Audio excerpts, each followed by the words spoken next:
नमस्कार विद्यार्थी मित्रांनो, तुमचं आपल्या या आजच्या समाजसुधारकांच्या लेक्चरमध्ये पुन्हा एकदा सहर्ष स्वागत.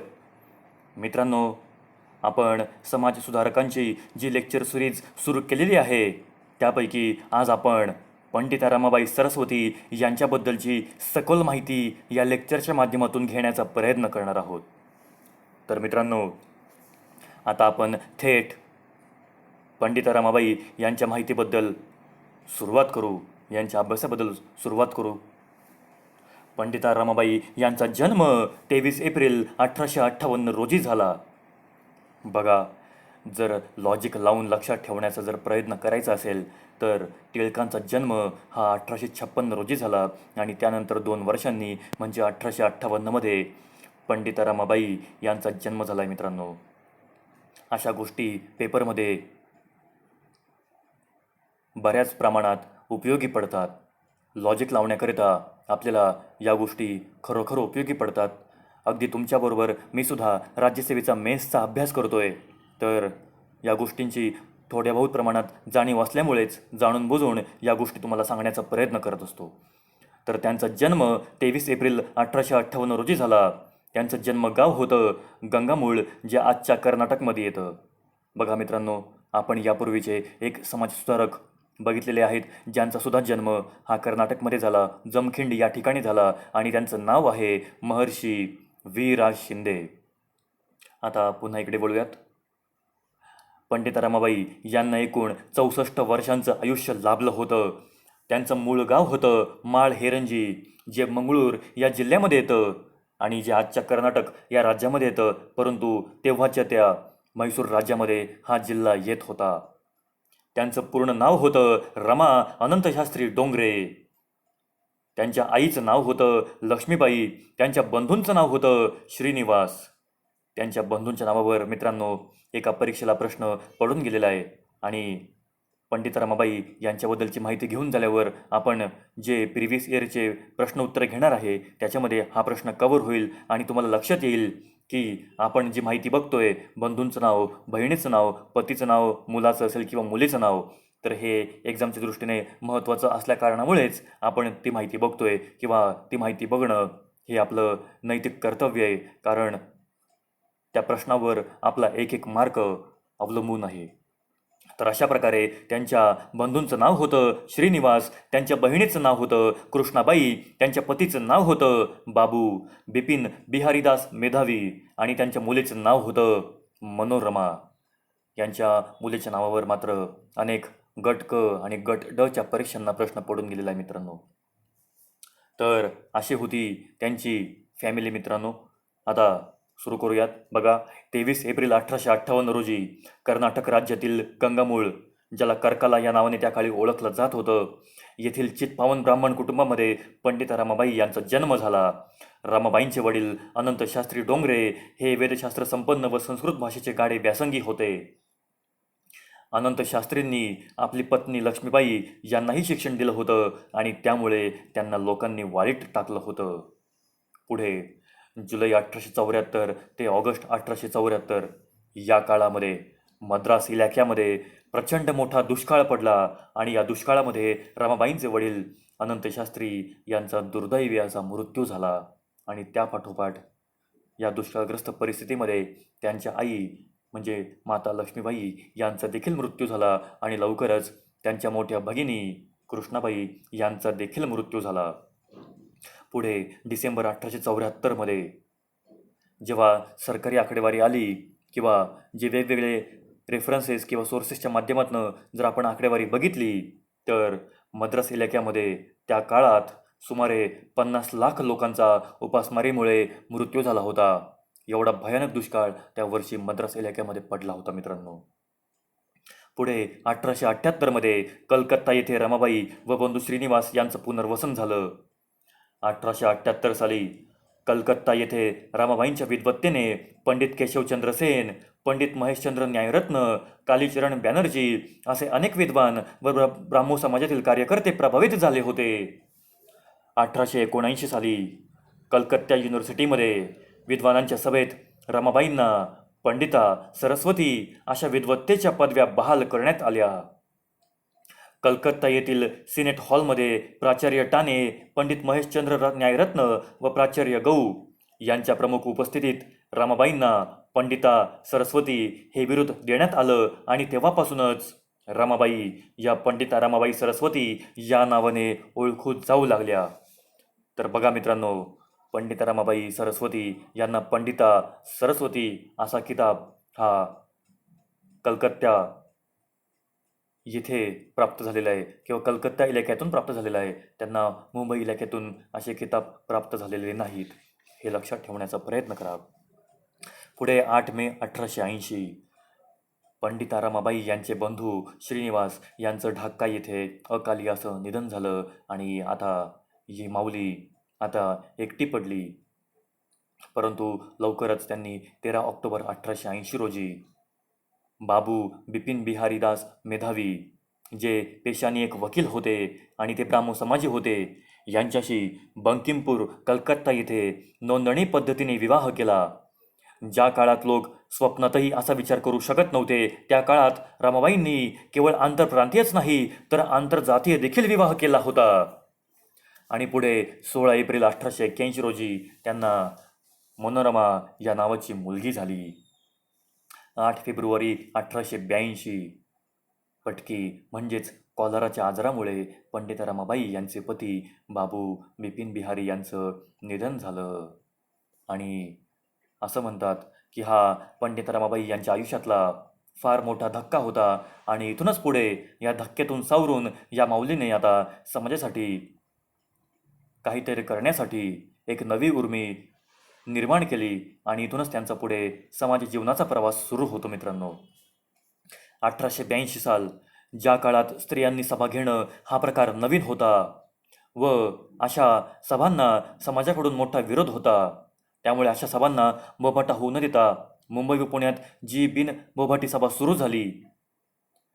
याचंच रूपांतर पुढे रमाबाई यांनी आर्य महिला समाजामध्ये केलं. बघा, 1 मे 1882 रोजी रमाबाईंनी पुणे येथे आर्य महिला समाजाची स्थापना केली आणि त्यांना या कार्यात सहकार्य न्यायमूर्ती महादेव गोविंद रानडे, डॉक्टर रामकृष्ण भांडारकर, वामन आबाजी मोडक यांचं लाभलं होतं. त्याच वर्षी त्यांनी अहमदनगर, सोलापूर, ठाणे, मुंबई, पंढरपूर, बार्शी इत्यादी ठिकाणीही आर्य महिला समाजाची स्थापना केली आणि या आर्य महिला समाजाचा उद्देश होता स्त्रियांच्या उद्धारासाठी त्यांना स्वावलंबी शिक्षण देणं. काशीबाई कानिटकर, शेवंताबाई त्र्यंबक, श्रीमती निकंबे या आर्य महिला समाजाच्या प्रतिनिधी होत्या. पुढे 30 नोव्हेंबर 1882 साली आर्य महिला समाजाची स्थापना मुंबई येथे देखील झाली. मित्रांनो, 20 एप्रिल 1883 ते फेब्रुवारी 1889 या काळात पंडिता रमाबाई यांनी पुणे येथील पंचाहूत मिशनच्या मदतीने इंग्लंडचा दौरा केला आणि आपण आता त्यांचा या सविस्तर त्यांचा जीवनक्रम बघणार आहोत. 20 सप्टेंबर 1883 इंग्लंडमधील वॉन्टेज पॅरिस चर्च, बघा चर्चचं नाव आहे वॉन्टेज पॅरिस, परंतु ते पॅरिस नावाचं हे चर्च, वॉन्टेज पॅरिस नावाचं हे चर्च मात्र इंग्लंडमधील वॉन्टेज पॅरिस चर्चमध्ये धर्मगुरू कॅनन बटलर यांच्या हस्ते रमाबाईंनी मुलीसह ख्रिश्चन धर्माचा स्वीकार केला, बप्तिस्मा घेतला.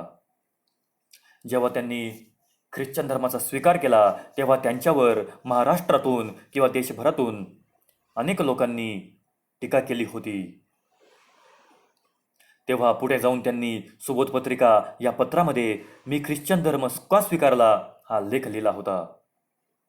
बघा, त्यांच्याबद्दल सांगायचं झालं तर त्यांनी ख्रिश्चन धर्म स्वीकारला होता, परंतु त्यांनी गळ्यामध्ये कधीही क्रॉसचं साईन घातलं नाही, त्या कधीही चर्चमध्ये गेल्या नाहीत, त्यांच्या घरामध्ये येशूंची प्रतिमा देखील नव्हती.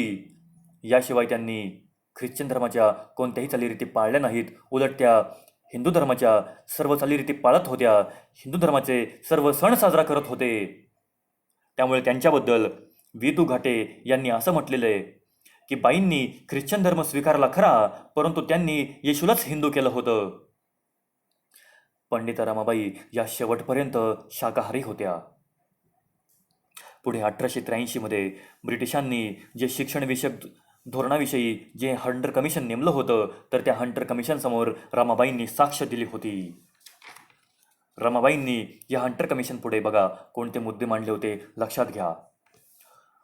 पहिला मुद्दा असा की मुलांच्या शाळेतील शिक्षकांपेक्षा मुलींच्या शाळेतील शिक्षकांना जास्त पगार असावेत. दुसरं असं की मुलींच्या शाळेतील स्त्री शिक्षकांप्रमाणे इन्स्पेक्टर सुद्धा स्त्रीच असावी. तिसरं, स्त्रियांना शिक्षणासाठी शिष्यवृत्त्या मिळाल्या पाहिजेत. तसेच स्त्रियांचं प्राथमिक व माध्यमिक शिक्षण हे सक्तीचं करावं. आणि पुढचा महत्त्वाचा मुद्दा असा की स्त्रियांना वैद्यकीय शिक्षण देण्याची सोय असावी. मित्रांनो, त्यांनी हंटर कमिशन पुढे ज्या मागण्या मांडल्या होत्या किंवा त्यांनी जे भाषण दिलं होतं त्या भाषणाचा प्रभाव असा झाला की व्हिक्टोरिया राणीला भारतात स्त्रियांसाठी स्त्रीवैद्य व स्त्रियांसाठी वेगळे दवाखाने काढण्याची स्फूर्ती मिळाली. या भाषणात त्यांनी अनेक मागण्या केल्या होत्या आणि त्यातल्या बऱ्याचशा मागण्या या स्त्रियांविषयी होत्या. मित्रांनो, पुढे बघा अशा प्रकारे त्यांनी हंटर कमिशन पुढे साक्ष दिल्यानंतर 1883 रमाबाईंनी स्त्री धर्मनीती हे पुस्तक लिहिलं. आता तुमचं एक कन्फ्युजन होऊ शकतं कारण गोपाळ गणेश आगरकर यांनी स्त्रीदास विमोचन हे नाव घेऊन एक लेख लिहिला आहे किंवा एक ग्रंथ लिहिला आहे, परंतु रमाबाईंनी मात्र स्त्री धर्मनीती हा ग्रंथ लिहिला आहे. कन्फ्युजन होऊ नये म्हणून बघा एक ट्रिक सांगण्याचा प्रयत्न करतो. रमाबाईंनी आपला ख्रिश्चन धर्माचा स्वीकार केला होता, म्हणजेच त्यांनी धर्म बदल केला होता. त्यामुळे धर्म हा रमाबाईंशी निगडीत शब्द आहे. त्यावरून तुम्ही त्यांच्या ग्रंथाचं नाव स्त्री धर्मनीती असं लक्षात ठेवू शकता. आणि जे दुसरं नाव उरलेलं आहे जे की स्त्रीदास विमोचन हे मात्र गो ग आगरकर यांनी लिहिलं आहे असं लक्षात ठेवू शकता, जेणेकरून तुमचं कन्फ्युजन टळू शकतं. अशा या स्त्री धर्मनीती या ग्रंथाची विक्री करून त्यांनी परदेशामध्ये आपला प्रवास खर्च उभा केला. तसेच इंग्लंडहून भारतात येणाऱ्या स्त्रियांना त्यांनी मराठी शिकवून आपला परदेशामधील निर्वाहाचा खर्च भागवला होता. 1884 साली लंडन येथील चेल्टनहॅम कॉलेजात त्यांनी इंग्रजी शिक्षण घेतलं. 11 मार्च 1886 बघा मित्रांनो, अकॅडमी ऑफ सायन्स या सभागृहात डॉक्टर आनंदीबाई जोशी यांना रमाबाईंच्या उपस्थितीत डॉक्टरेट ही पदवी प्रदान करण्यात आली. मार्च 1886 या दरम्यान म्हणजे 1886 ते 1887 या दरम्यान रमाबाईंचं अमेरिकेमध्ये वास्तव्य होतं आणि त्या दरम्यान त्यांनी अमेरिकेत बरंच लेखन केलं होतं. तसेच अनेक ठिकाणी व्याख्यानं देखील दिली होती आणि त्यांचं नाव अमेरिकेमध्ये पसरू लागलं होतं. त्या फेमस होत होत्या. 1 जून 1887 रोजी त्यांनी द हायकास्ट हिंदू वुमन हे पुस्तक लिहून 1888च्या जानेवारीमध्ये ते प्रसिद्ध केलं होतं. या पुस्तकाच्या माध्यमातून त्यांनी हिंदू बालविधवांच्या समस्यांवर प्रकाश टाकला होता. 13 डिसेंबर 1887 अमेरिकेत बोस्टन शहरात चॅनिंग हॉलमध्ये भरलेल्या सभेत रमाबाई असोसिएशनची स्थापना केली आणि याच सोबत अमेरिकेत रमाबाई असोसिएशनला मदत करण्यासाठी सुमारे 75 रमाबाई सर्कल स्थापन करण्यात आले. 26 जुलै 1888 the Ramabai Association of Pacific Coast या नावाची संस्था स्थापन करून पश्चिम अमेरिकेतील लोकांनी रमाबाईंना सहकार्य केलं होतं. आता बघा लक्षात ठेवण्यासारखा मुद्दा असा की 13 डिसेंबर 1887 रोजी अमेरिकेत बोस्टन शहरात जी संस्था स्थापन झाली तिचं नाव होतं रमाबाई असोसिएशन. तर 26 जुलै 1888 रोजी पश्चिम अमेरिकेतील कॅलिफोर्निया या ठिकाणी जी संस्था स्थापन झाली तिचं नाव होतं the Ramabai Association of Pacific Coast. बघा तुमचं कन्फ्युजन होऊ देऊ नका. ही 2 वेगवेगळी शहरं आहेत आणि 2 वेगळ्या शहरांमध्ये या 2 वेगवेगळ्या संस्था स्थापन झालेल्या आहेत. आणि अशा प्रकारे अमेरिकेत नाव झाल्यानंतर अमेरिकेत आपला उद्देश किंवा परदेशामध्ये आपला जो उद्देश होता तो सफल झाल्यानंतर नोव्हेंबर 1888 रोजी रमाबाई यांनी अमेरिकेहून भारताकडे प्रयाण केलं. तब्बल 6 वर्ष परदेशात राहून तेथील शिक्षण व पुरोगामी विचारांनी प्रभावित होऊन त्या भारतामध्ये परत आल्या आणि त्या भारतात फेब्रुवारी 1889 साली कलकत्ता येथे उतरल्या. परंतु मित्रांनो, त्यांच्याबद्दल सांगायची गोष्ट अशी की जेव्हा त्यांचं अमेरिकेमध्ये वास्तव्य होतं आणि त्यांनी ज्या 2 संस्था स्थापन केल्या होत्या तेव्हा कोणीतरी न्यूयॉर्क इनव्हॅन्जेलिस्ट या पत्रात फिबिया टोपन नावाने त्यांच्याविषयी चुकीचा भ्रम पसरवला होता आणि त्यामुळे त्यांच्या प्रयत्नांना काही काळ अडथळा निर्माण झाला होता. परंतु त्यांनी या अडथळ्यांना मात दिली आणि आपले तिथलं उद्देश सफल करूनच त्या भारतामध्ये परतल्या होत्या. आणि भारतात परत आल्यावर 11 मार्च 1889 रोजी त्यांनी मुंबई येथे शारदा सदनची स्थापना केली. बघा, लक्षात घ्या, अहिल्या आश्रम याची स्थापना ही वीरा शिंदे यांनी केलेली आहे, तर शारदा सदन याची स्थापना मात्र पंडित रमाबाई यांनी केलेली आहे. वीरा शिंदे हे अहिल्याबाई होळकरांना आपले प्रेरणास्थान मानत होते आणि म्हणून त्यांच्याच नावाने त्यांनी, असं म्हणतात की त्यांच्याच नावाने त्यांनी हे अहिल्या आश्रम स्थापन केलं होतं. परंतु मुंबई येथे स्थापन झालेली ही संस्था जी रमाबाईंनी सुरू केली होती, हिचं नाव होतं मात्र शारदा सदन. अमेरिकेत वास्तव्यास मिळालेले आर्थिक सहाय्य व रमाबाई असोसिएशनचे सहकार्य या आश्वासनाच्या आधारावरच त्यांनी अमेरिकेतून भारतात परत आल्यावर या शारदा सदनची स्थापना केली होती आणि या संस्थेची स्थापना त्यांनी मुंबई या ठिकाणी केली होती, जिचा उद्देश होता बालविधवा, निराश्रित विधवा व अनाथ स्त्रिया यांना आश्रय देणे. सुरुवातीला या सदनमध्ये केवळ 2 विद्यार्थिनी होत्या. जेव्हा या सदनचं उद्घाटन झालं तेव्हा उद्घाटन अध्यक्षा होत्या काशीबाई कानिटकर. या सदनामध्ये सर्व धर्म व सर्व जातींना प्रवेश होता, ते सर्वांसाठी खुलं होतं. महर्षी धोंडो केशव कर्वे यांच्या पत्नी, यांच्या दुसऱ्या पत्नी, ज्यांचं नाव होतं आनंदीबाई उर्फ गोदूबाई उर्फ बाया, या शारदा सदनमधील पहिल्या बालविधवा होत्या. बघा, लक्षात घ्या, आता मी इकडे तुम्हाला 2 फरक सांगणार आहे.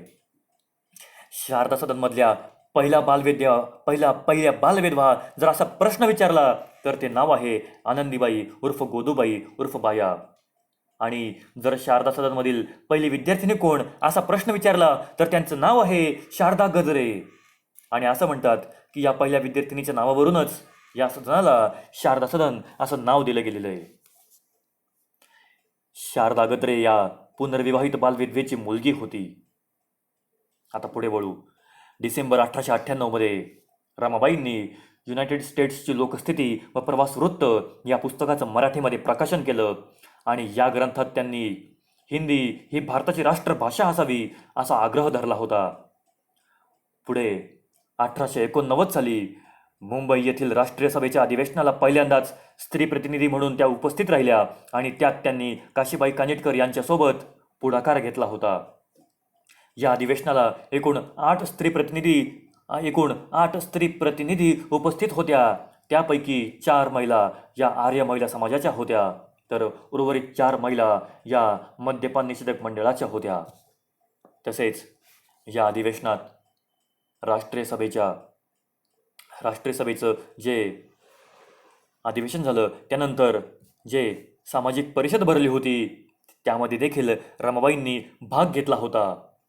या सामाजिक परिषदेमध्ये सुब्रमण्यम अय्यर यांनी केशवपनास बंदीचा ठराव मांडला आणि त्यास रमाबाई यांनी अनुमोदन दिलं होतं. याशिवाय संमती वयाच्या बिलासंबंधी स्त्री संघटना व जनमत तयार करण्यात देखील त्यांनी पुढाकार घेतला होता. 1 नोव्हेंबर 1890 शारदा सदन ही संस्था मुंबईहून पुण्यात हलवण्यात आली. त्याचं कारण होतं, पहिलं म्हणजे मुंबईतील शारदा सदनामध्ये पुरेशा मुली नव्हत्या. स्त्री शिक्षणास व विधवांच्या शिक्षणास असलेली प्रतिकूलता म्हणून त्यांनी हे सदन मुंबईहून पुण्यात हलवलं. दुसरं कारण असं की रमाबाईंच्या ख्रिस्तीशिलाची छाप अनेक मुलींवर पडल्याने त्यांनी ख्रिस्ती धर्म स्वीकारला आणि त्यामुळे वाद होऊन पुण्यातील सुधारकांनी शारदा सदनला दिलेला पाठिंबा काढून घेतला. असं म्हणतात की या धर्मपरिवर्तनामुळे लोकहितवादी व गोपाळ जोशी यांनी तुळशीच्या कोंड्या शारदा सदनामध्ये पाठवल्या होत्या. याशिवाय अमेरिकेतील रमाबाई असोसिएशन यांच्या मदतीची मुदत देखील संपत आली होती आणि म्हणून या 3 कारणांमुळे त्यांनी शारदा सदन हे मुंबईहून पुण्यात हलवण्याची तयारी केली किंवा त्यांनी ते मुंबईहून पुण्यात हलवलं. पुढे 26 जुलै 1892 शारदा सदनच्या इमारतीचे उद्घाटन डॉक्टर आत्माराम पांडुरंग तरखडकर यांच्या हस्ते पुणे येथे करण्यात आलं. ही इमारत रा ब चिपळूणकर यांच्या कॅनॉट विला या बंगल्यासमोर पुणे येथे बांधण्यात आली होती. पुढे बघा, 1897 साली दुष्काळग्रस्तांना मदत करण्यासाठी त्यांनी गुजरात व मध्य प्रदेशमध्ये देखील दौरे केले होते आणि तेथील दुष्काळग्रस्तांना त्यांनी मदत केली होती. जानेवारी 1898 ते ऑगस्ट 1898 या काळात पंडिता रमाबाई यांनी अमेरिकेची दुसरी वारी केली. बघा, आणि या दरम्यान त्यांनी मार्च 1898 रमाबाई असोसिएशनला 10 वर्ष पूर्ण झाल्याने ते बंद होऊन तेथे अमेरिकन रमाबाई असोसिएशन या नवीन संस्थेची नाव बदलून पुन्हा स्थापना केली. या अमेरिकेच्या वारीनंतर जेव्हा त्या भारतामध्ये परतल्या तेव्हा त्यांनी शारदा सदन ही ख्रिस्ती संस्था म्हणून कार्य करणार असं जाहीर केलं होतं. मित्रांनो, पुढे 1898 साली बघा, पुढे ही शारदा सदन संस्था पुण्याहून केडगावला स्थलांतरित झाली होती. आता बघा, ही जी अमेरिकन रमाबाई असोसिएशन ही नवीन संस्था 1898 अमेरिकेत स्थापन झाली होती. या संस्थेचा संबंध केवळ या केडगावमधल्या शारदा सदनशी होता, परंतु तिचा संबंध मुक्ती सदन, कृपा सदन या संस्थांशी अजिबात नव्हता. हा मुद्दा येथे लक्षात ठेवण्यासारखा आहे. पुढे बघा, 24 सप्टेंबर 1898 केडगाव, जिल्हा पुणे येथे मुक्ती सदन किंवा मुक्ती मिशन या संस्थेची स्थापना झाली.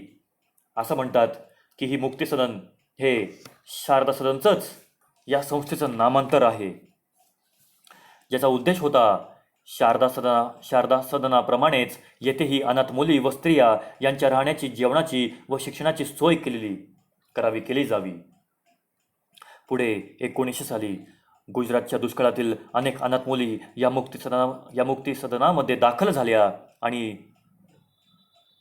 या मुक्ती सदनाला 28 जानेवारी 1902 मध्ये लोकमान्य टिळकांनी केसरीमध्ये मुक्ती म्हणजे 2500 बायकांचा तुरुंग असा लेख लिहून त्याची संभावना केली होती. यामाग असं होतं मित्रांनो की जेव्हा या गुजरात दुष्काळातील अनाथ मुली या मुक्ती सदनमध्ये दाखल झाल्या तेव्हा त्यातल्या बहुतांश मुलींनी ख्रिश्चन धर्म स्वीकारला होता आणि असं म्हटलं जातं की या ख्रिश्चन धर्म स्वीकारण्यामागे पंडिता रमाबाई यांनी आपली भूमिका निभावली होती आणि म्हणूनच लोकमान्य टिळकांनी केसरीमध्ये असा लेख लिहून त्यांची संभावना केली होती. पुढे 1904 साली बायबलचं रमाबाईंनी मराठीत भाषांतर केलं आणि बायबलचं जे हिब्रू भाषेमध्ये होतं त्याचं मराठीत भाषांतर करणारी पहिली महिला म्हणून त्या ओळखल्या जातात. 29 सप्टेंबर 1913 गुलबर्गा येथे त्यांनी शांती सदन या नावाने शाळा स्थापन केली. 1917 साली पंडिता रमाबाई यांनी BA पदवी उत्तीर्ण केली.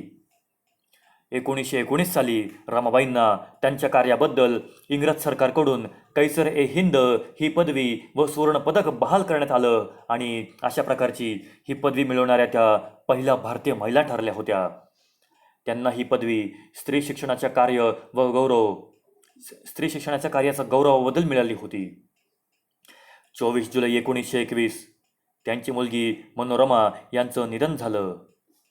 मनोरमा या मुक्ती सदन येथे अंध विद्यार्थ्यांना ब्रेल लिपीतून शिकवत होत्या.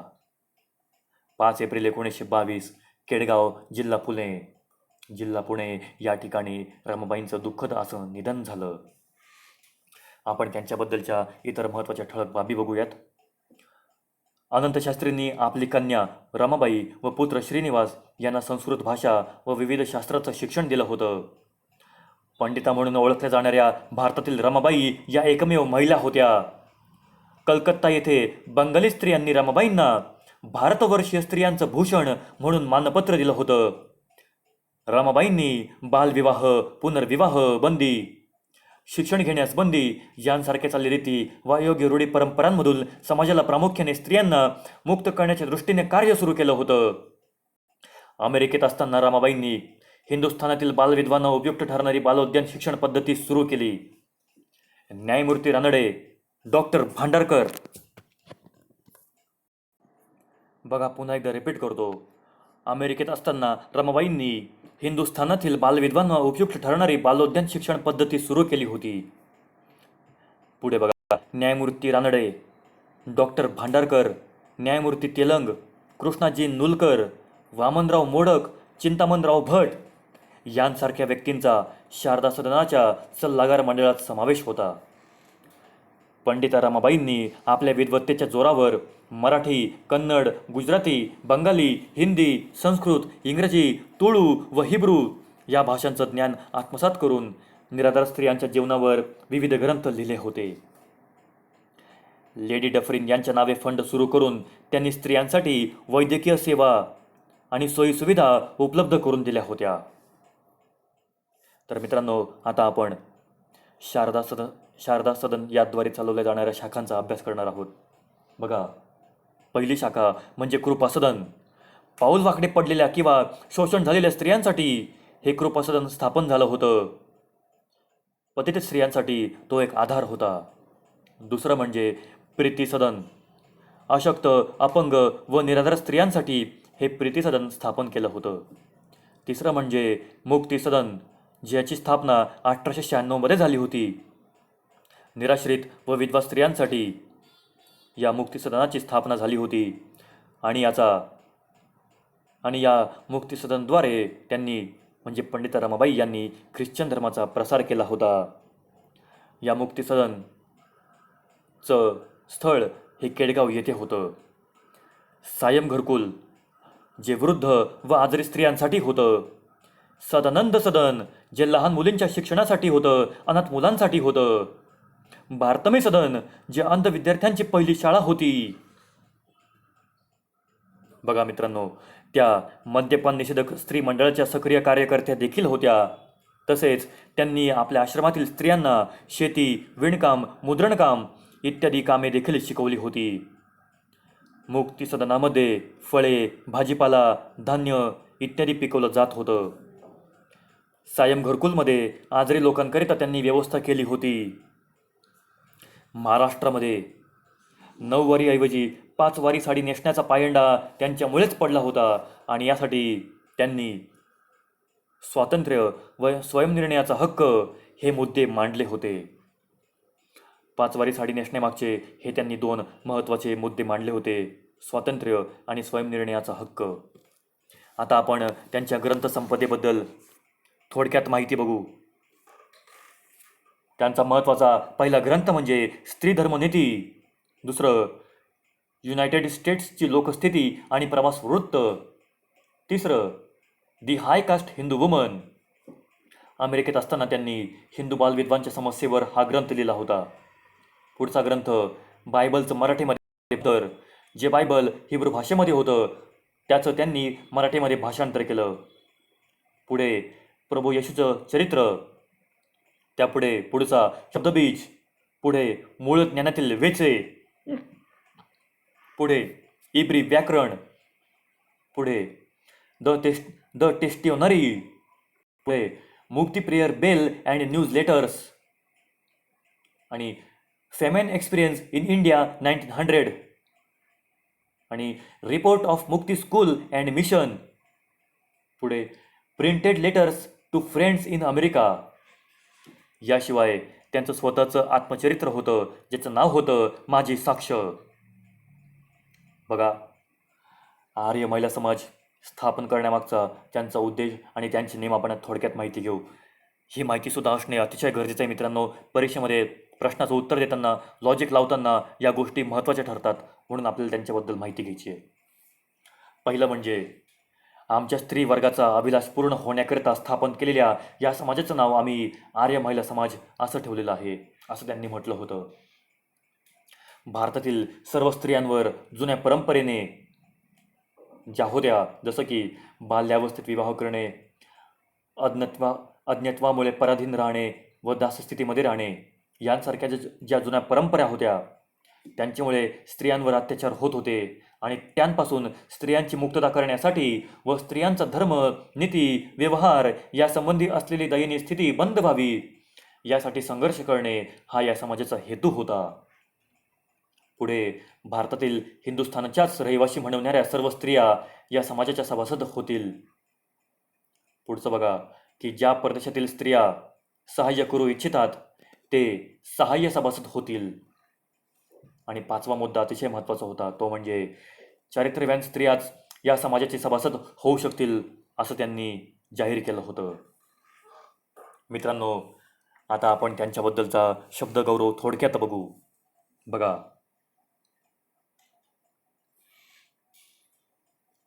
महाराष्ट्रात विधवा शिक्षणाचा पाया घालणारी पहिली पराक्रमी महिला, अशा या पराक्रमी स्त्रिया हिंदुस्थानात काय पण या भूतलावरही हातांच्या बोटावर मोजणे इतक्याच सुद्धा मिळायचे नाहीत, अशा अशा शब्दात त्यांच्याबद्दल गौरव केला जातो. रमाबाईंना हिंदू संतमालेत नमूद करता येण्यासारखी पहिली ख्रिश्चन व्यक्ती, असं त्यांच्याबद्दलचे शब्दगौरव सरोजिनी नायडू यांनी काढलेले आहेत. भारतात किंडरगार्टन शिक्षण पद्धती प्रथम आणणारी व अंधांना लेखन वाचनाची कला देणारी आद्य शिक्षण तज्ज्ञ म्हणून पंडित रमाबाई यांचा गौरव केला जातो. पंडित रमाबाई यांनी शारीरिक श्रमाचं महत्त्व सांगितलं होतं. तसेच हिंदी ही राष्ट्रभाषा झाली पाहिजे व देवनागरी राष्ट्रलिपी व्हायला पाहिजे अशी त्यांनी मागणी केली होती. इंग्लंडच्या राणीपेक्षा आपण आपल्या मायभूमीला अधिक मान दिला पाहिजे असं खडसावून सांगणारी देशसेविका म्हणजे पंडित रमाबाई, असं देखील त्यांच्याबद्दल म्हटलं जातं. चरितार्थ संपादनाचे पुरुष वर्गाचे सारे व्यवसाय स्त्री जीवनाच्या कक्षेत आणणारी आद्य प्रवर्तिका म्हणजे पंडित रमाबाई. खादीच्या वापरावर भर देणारी भारतातील अग्रेसर राष्ट्रभक्त महिला. बघा मित्रांनो, त्यांनी खादीचा पुरस्कार केला होता. पुढे बघा, इंग्लंड, अमेरिका, इंडोनेशिया अशा देशातही जिच्यापासून प्रेरणा घेऊन स्त्री स्वातंत्र्याचे वारे वाहू लागले अशी स्फूर्तिदायिनी म्हणजेच पंडित रमाबाई सरस्वती या होत्या. त्या स्त्रीमुक्तीच्या खऱ्या आद्य प्रवर्तक होत्या. महाराष्ट्रात विधवा शिक्षणाचा पाया घालण्याचा अत्यंत श्रेष्ठ काम ज्यांनी केलं त्या म्हणजे पंडित रमाबाई, अशा शब्दात महर्षी धोंडो केशव कर्वे यांनी पंडित रमाबाई यांच्याबद्दल शब्द गौरव काढलेले आहेत.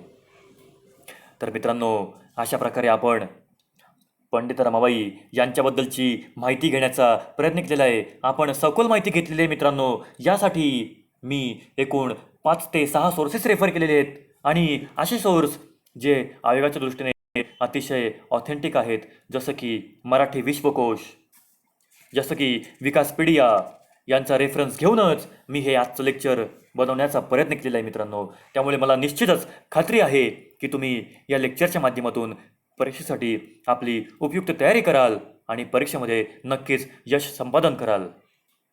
मित्रांनो, आता आपल्याला पाठीमागच्या प्रश्नांचे ॲनालिसिस करायचं आहे.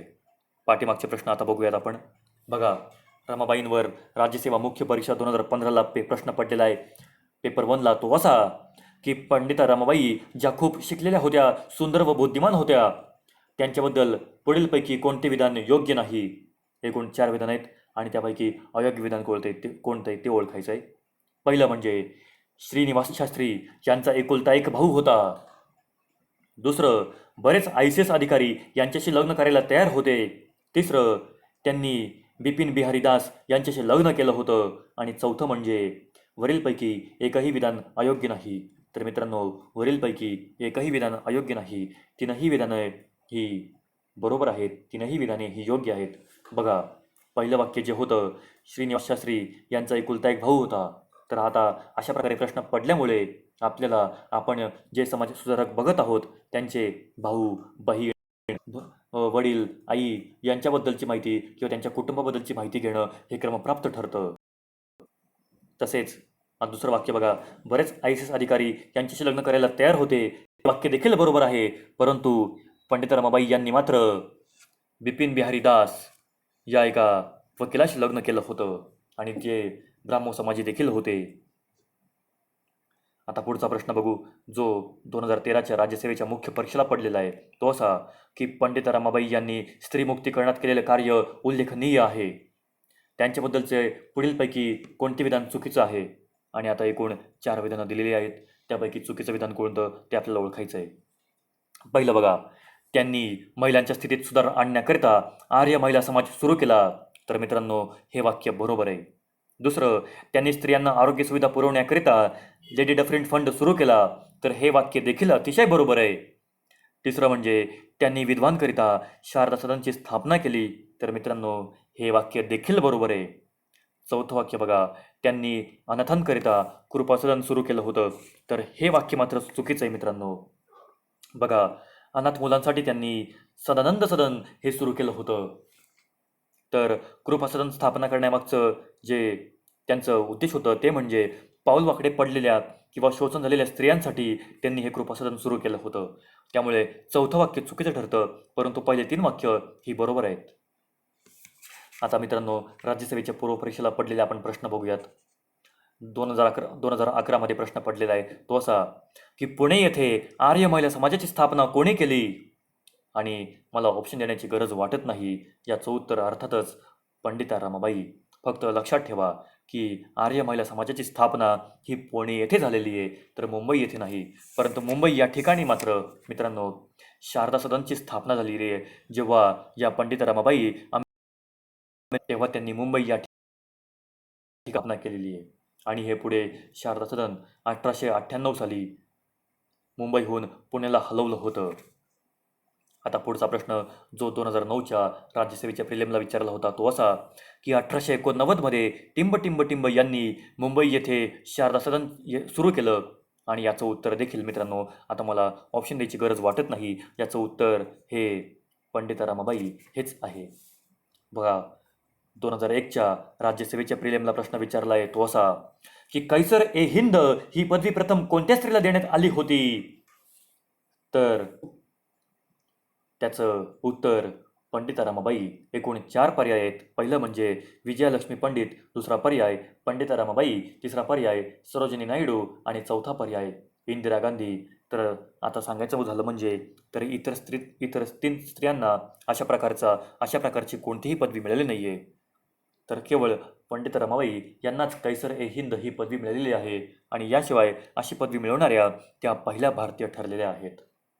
आता पुढे बघा, 1998 सालच्या राज्यसेवेच्या पूर्वपरीक्षेला हा प्रश्न विचारला आहे तो असा की शारदा सदन संस्थेची स्थापना कोणी केली होती?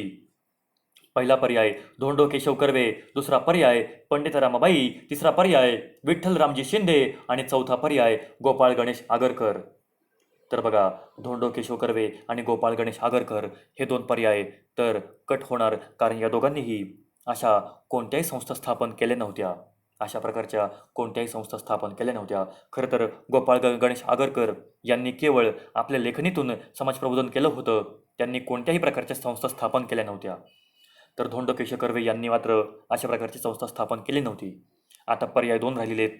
पहिलं म्हणजे पंडिता रमाबाई आणि दुसरे राहिलेले म्हणजे वी रा शिंदे. तर विठ्ठल रामजी शिंदे यांनी मात्र मित्रांनो अहिल्या आश्रमाची स्थापना केली होती. शारदा सदनची स्थापना मात्र पंडिता रमाबाई यांनी केलेली आहे. आणि याचं कन्फ्युजन होऊ नये म्हणून या लेक्चरच्या माध्यमातून मी तुम्हाला एक सांगितलेलं आहे की अहिल्याबाई होळकर या प्रेरणास्थान असल्यामुळेच त्यांच्या नावाने वी रा शिंदे यांनी अहिल्या आश्रम सुरू केलं असं म्हटलं जातं. आणि पंडिता रमाबाई यांनी मात्र मुंबई या ठिकाणी शारदा सदनची स्थापना केलेली आहे. आता आपण कंबाईनला पडलेले प्रश्न बघूयात. ॲसिस्टंटच्या 2015च्या परीक्षेला हा प्रश्न पडलेला आहे की सेवा सदन या संस्थेचं मुख्य उद्देश काय होता? बघा, एकूण 4 पर्याय आहेत आणि त्यापैकी योग्य पर्याय कोणते ते ओळखायचं आहे. पहिलं, हिंदू, मुस्लिम आणि पारशी स्त्रियांच्या शिक्षणाची सोय करणं. दुसरं, तर मित्रांनो हा जो पर्याय आहे तर हा बरोबर आहे की सेवा सदनचा उद्देश हा हिंदू, मुस्लिम आणि पारशी स्त्रियांच्या शिक्षणाची सोय करणं हा होता. दुसरं असं त्यांना औषध पाण्यासाठी मदत करणं, तर हा देखील पर्याय बरोबर आहे. तिसरा पर्याय त्यांना गृह उद्योग शिकवणं, तर हा पर्याय देखील बरोबर आहे. आणि चौथा पर्याय विधवांच्या विवाहास चालना देणं, मात्र मित्रांनो हा पर्याय चुकीचा आहे. सेवा सदनची स्थापना करण्यामागचा उद्देश हा विधवांच्या विवाहास चालना देणे हे कधीच नव्हतं. त्यामुळे केवळ पहिले 3 वाक्य हेच केवळ बरोबर आहेत. लक्षात ठेवा. पुढे STIच्या 16मध्ये प्रश्न विचारलेला आहे तो असा की आर्य महिला समाज स्त्री सुधारणांकरिता टिंबटिंब यांनी स्थापन केली होती. आणि अर्थातच आता हा प्रश्न रिपीटेड आहे आणि याचं उत्तर तुम्हाला नक्कीच माहीत झालं असेल, ते म्हणजे पंडिता रमाबाई. पुढे बघा, STIच्या पूर्वपरीक्षेला 2015मध्ये प्रश्न विचारलेला आहे तो असा की टिंबटिंब यांची दुसरी शाळा मुक्तिसदन ही पुण्याजवळ केडगाव येथे होती. आणि आपण जे लेक्चरच्या माध्यमातून माहिती घेतलेली आहे त्यावरून तुम्हाला निश्चितच याचं उत्तर आता ऑप्शन न देता सुद्धा तुम्ही सांगू शकाल, जे आहे की पंडिता रमाबाई. पुढचा प्रश्न बघा, जो STIच्या मुख्य परीक्षेला 2014 साली विचारला आहे तो असा की टिंब यांची दुसरी शाळा ही मुक्तिसदन पुण्याजवळ केडगाव येथे होती. आणि अर्थातच हा प्रश्न देखील रिपीटेड आहे. याचं उत्तर पंडिता रमाबाई हे आहे. आता पुढचा प्रश्न बघा, जो PSIच्या पूर्वपरीक्षेला 2014 साली विचारला होता तो असा की पंडिता रमाबाई यांच्याशी निगडीत चुकीचं विधान ओळखा. एकूण 4 विधान आहेत आणि त्यापैकी चुकीचं विधान कोणतं ते ओळखायचं आहे. पहिलं बघा, शारदा सदन आणि मुक्ती सदन यांची त्यांनी स्थापना केली होती. तर मित्रांनो, हे वाक्य अगदी बरोबर आहे. त्यांनी या दोन्ही संस्था स्थापन केल्या होत्या. पुढे बघा, स्त्रीकोश या पुस्तकातून त्यांनी स्त्रियांचं वर्णन केलं. तर हे देखील बरोबर आहे. मित्रांनो, स्त्रीकोश नाही, हे चुकीचं आहे. त्यांनी द हायकास्ट हिंदू वुमन हे पुस्तक लिहून स्त्रियांचं वर्णन केलं होतं. त्यांनी विधवा बालविवाहांबद्दल, त्यांच्या समस्येबद्दल या पुस्तकातून लिहिलं होतं. पुढचं वाक्य, निराश्रित विधवा स्त्रियांसाठी कृपासदन आणि प्रीतीसदन हे त्यांनी सदनं स्थापन केली होती. तर ही वाक्य देखील बरोबर आहेत. आणि पुढचं वाक्य म्हणजे त्यांच्या कार्याबद्दल त्यांना कैसर ए हिंद ही पदवी बहाल करण्यात आली होती. तर हे वाक्य देखील बरोबर आहे. तर मित्रांनो, अशा प्रकारे आपण आज या लेक्चरच्या माध्यमातून पंडिता रमाबाई सरस्वती यांच्याबद्दलची सर्व माहिती घेण्याचा प्रयत्न केलेला आहे. मित्रांनो, तुम्हाला एकच सांगू इच्छितो की हे लेक्चर तयार करण्यासाठी आपण एकूण 5 ते 6 सोर्सेसच्या माध्यमातून याची माहिती घेतलेली आहे, याची माहिती घेण्याचा प्रयत्न केलेला आहे. त्यामुळे मला खात्री वाटते, मला आशा वाटते की आता येणाऱ्या परीक्षेमध्ये जर प्रश्न आलाच तर तो या लेक्चरच्या बाहेर जाणार नाही अशी शक्यता वाटत नाही. त्यामुळे तुम्ही केवळ हे एक लेक्चर ऐकून पंडिता रमाबाई सरस्वती यांच्याबद्दलचा अभ्यास करावा असं मी आपल्याला सुचवू इच्छितो. आणि पुन्हा लवकरच भेटू पुढच्या समाजसुधारकांना घेऊन. तोपर्यंत धन्यवाद. जय हिंद, जय महाराष्ट्र.